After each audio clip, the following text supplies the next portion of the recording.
been a month since I made the last video, and I've been kind of spacing out the videos because I want something new to happen before I make another video, because I'm experiencing this just like you guys are or will be experiencing the whole law school process. And so I just want to excuse my workout clothes because I'm probably gonna go run after this, maybe not, I don't know. Yeah, I don't really like to work out, which is kind of crazy. It's a contradiction because I played college athletics and I am retired. Thank God. You know, you live and you learn, you move on. But I still love to play basketball once every year. And yeah, that's that. So I just want to direct you guys. You can't really see the photo, I mean the portrait, but this is the portrait that channels my inner cheetah, okay? So all of my best friends that know me, they know that I love cheetahs. I don't know where this obsession came from. Probably the cheetah girls. I don't know. I thought I was a cheetah girl for life, so kudos to them. But yeah, that's why I just have this huge portrait in my living room. So welcome to my living room. A cheetah forest. I don't know, wherever they live. All right, so let's get to talking about law school. The last video that I made, we talked about the whole law school journey and talking about the application process and all the components in the application process and how we date schools, right? And so right now it's January, and I have come up with a set time frame that I will choose the law school that I want to go to, right? And so that time frame is early March. And why? Because for the most part, that's when I'll have back all of the decisions from the schools that I applied to, and when I'll hear back from scholarships, right? And so what I'm going to be doing, I don't know how everyone else does it, but what I'm going to be doing is I'm going to be taking all of the schools that I got accepted to, all of the offers that I've received, and I'm going to put them against one another. And what I mean by that is by looking at the cost of living, because, you know, some places they give you these, they might give you large scholarship amounts, but the cost of living there is like catastrophic. Like it's huge, just gigantic for, you know, not having a job the first year of law school. So that's not good. But, you know, at the same time, depending on the ranking of the school and how much you're willing to take out in student loans, for me, that's a big thing. I'm not trying to take out 50 million loans. So, you know, if you don't have a problem with that, then that's totally fine. You know, at the end of the day, everyone has different vices. So, you know, that's one of the things I'm going to be looking at. I'm going to take all the schools, take all the scholarship offers, and kind of put them against one another. And then I do have a family, and so, you know, what would be the most logical step or the most practical step in the right direction for me and my family. And so a lot of you who don't have a family, you have that freedom to just kind of, you know, wherever it is that you want to go, you just pick up and you move, and that's great. Like that's awesome, right? But I know a lot of people with families, or a lot of people who are a bit older, and you know, or a lot of people who want to stay near to their family, then that's a big thing, right? So that's how you narrow down your school list based off of location, which is, I mean, my thing is if it's a school that you're invested in and they're invested in you going there, and it's in the location that you want, it doesn't really matter what rankings, if that's the best fit for you, right? Or it doesn't matter what scholarships. If that is where you want to go and they want you to be there, then by all means go. But you know, you do want to sit down and kind of go over the pros and the cons of each school that you're looking at, right? And so for me, some of the things that I was looking at, I actually shared this with one of my new mentees. Yay. And I always take on mentees, right? Even though I don't really have much experience, I do have life experience. And I did have great mentors take me in. And like, that is just invaluable. Guys, is getting people who have already done what you're trying to do and who are open to giving you advice and talking to you and just making this whole process so much easier, right? And you need, during this process, it's a long process. The LSAT, I had people pray on me at the altar for the LSAT. So I totally get it. Like, in hindsight, I had so many great women of God and my pastor and all these people who are rallying together. My parents, oh my God, my parents are amazing. Like, I have the best parents in the world. Like, I swear I do. And, I just had all these people who were praying on my behalf. And I think that, no matter what it is, what religion that you believe in, you need a good support system, right? You need that. You absolutely need that. And not only do you need it for taking the LSAT and for preparing your applications, but you need that to continue on your journey, regardless. Whether you go to law school or whether you don't, a support system is imperative to your success. So you got to get your people together right now. Like, get them together and hold them accountable. So, if you need a good mentor, once I get there, I am totally down. But anything that I can help with right now, please, please, please reach out to me. I've already talked to several people and it's been so awesome. So, yeah, that's what you're doing. So during the LSAT process, during the application, after you turn in your applications, you're getting all these acceptance letters back. Speak it over your life. Don't have no doubts. You're getting acceptance letters back. You're getting scholarship information back. You want to sit down. You want to go over your options and then move forward with whatever option is best for you. And so another thing that was important to me is that, as a African-American woman, I was looking at law schools who take different positions on social issues. So as lawyers, you're kind of like social engineers in the community, right? So every time that an event happens, people look to pastors and they look to lawyers. Those are the two professions that people look to. Well, the government, but, yeah, anyway. So I'll say three professions that they look to. And so, if lawyers are supposed to be social engineers in the community, I want to know, is the law school lukewarm on different social issues? Or what type of positions do they take? What type of initiatives are they starting to address different things that are happening in the community? And that might not be important to you, right? So, some of you might not have to look for that, but me, that's what I was looking for. So the schools that I even applied to, I agreed with the different types of, I might not have agreed with the stance that they had taken, but the fact that they were taking a stance and they weren't lukewarm on different social issues was very important to me. And so that's one thing that I was looking at, right?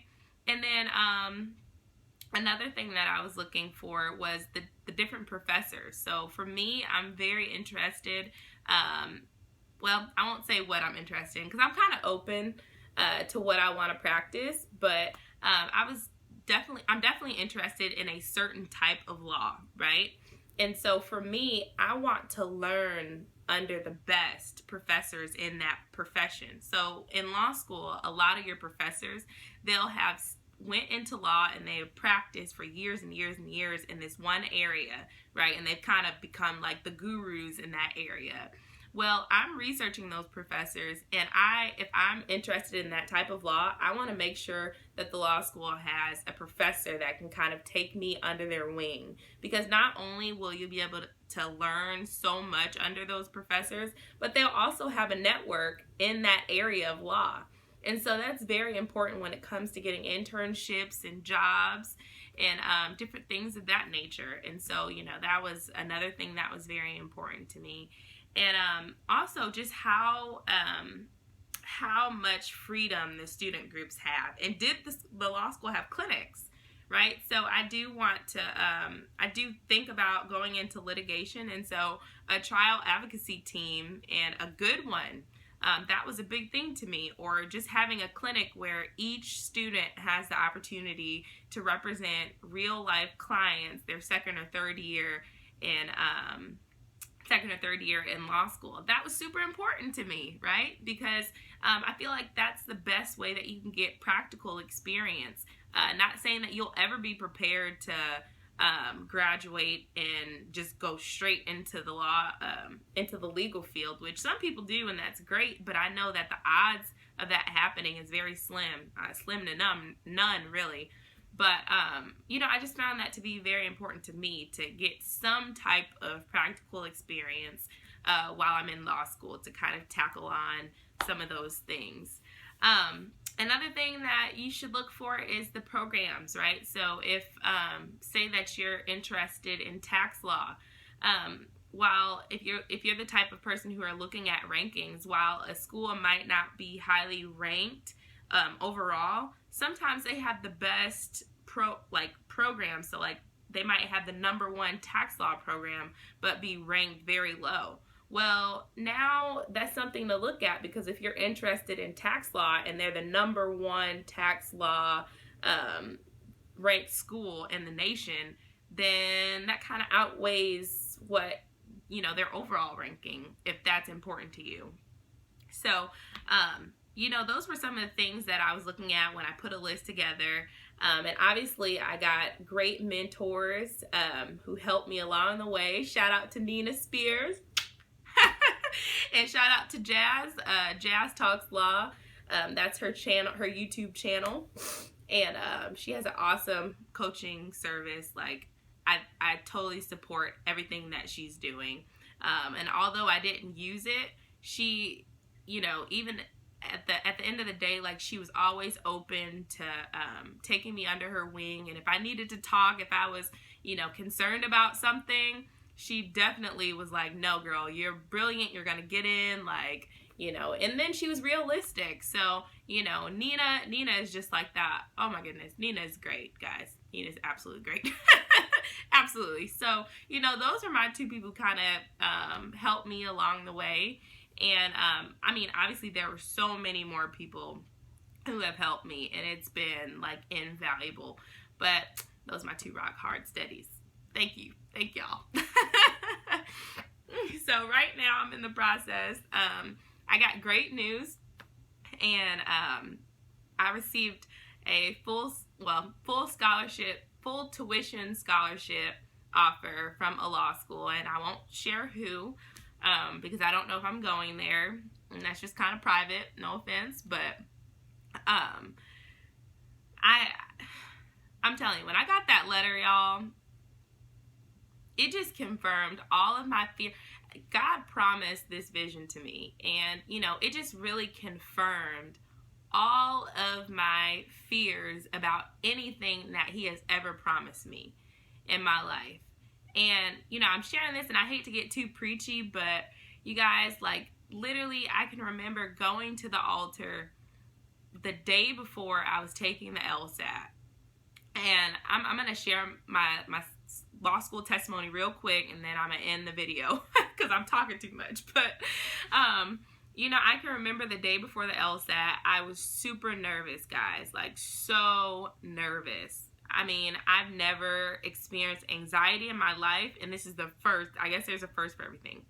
But I went to the altar, and I was crying, and people were wondering, like, what's going on in her life? No, I'm just taking the LSAT. That's why I'm crying. I'm scared. And so literally I had people praying over me at the altar for this vision that God had given me, because I didn't believe within myself that I could achieve this level.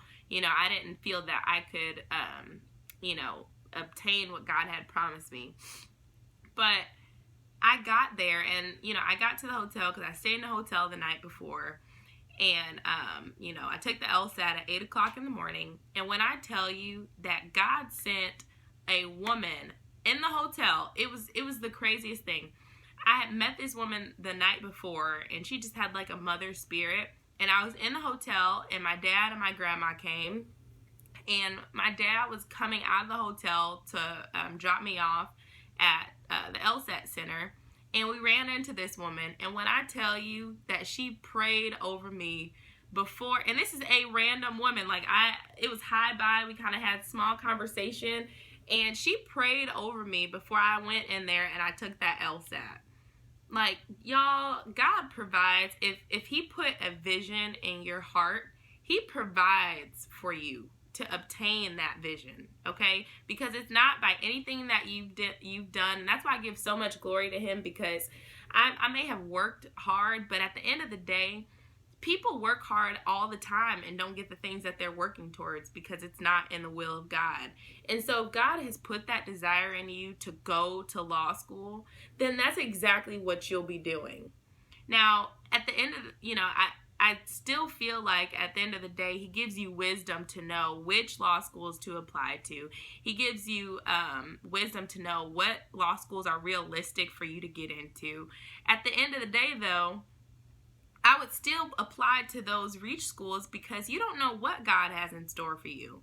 I've gotten into several reach schools, like several, with scholarships, with a full scholarship. That was a reach school, like super reach. So, at the end of the day, I just feel like, put your vision in his hands and watch it unfold, okay?